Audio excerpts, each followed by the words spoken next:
Christophe Desessarts, vous êtes directeur client territoire Est de GRDF et vous êtes présent sur cet événement en tant que partenaire.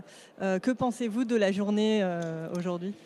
Oui, effectivement, nous sommes partenaires de cet événement. Pour nous, c'est très important. Nous souhaitons être un acteur influent de la transition énergétique sur la région Grand Est.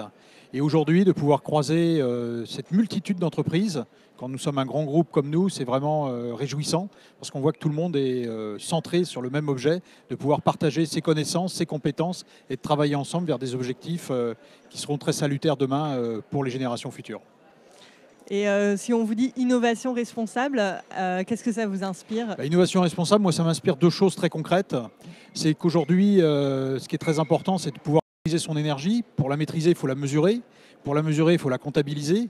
Et nous allons mettre en place un programme important de compteurs communicants. Ces compteurs communicants vont amasser une multitude de données. Et l'innovation responsable, ce sera d'être en capacité d'analyser ces données et de les remettre au service du citoyen, du grand public, du consommateur, pour qu'il puisse influer de façon significative sur sa maison, sur son habitat, pour consommer moins demain. Il y a une innovation responsable, ça peut être aussi d'autres choses un peu plus futuristes.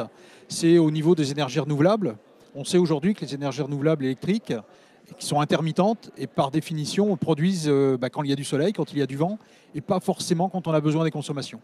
Eh bien aujourd'hui, il y a des procédés chimiques et autres qui permettent par la méthanation de transformer via l'électrolyse cette énergie électrique en hydrogène d'abord et puis ensuite en CH4, dire en méthane et de nouveau dans les réseaux.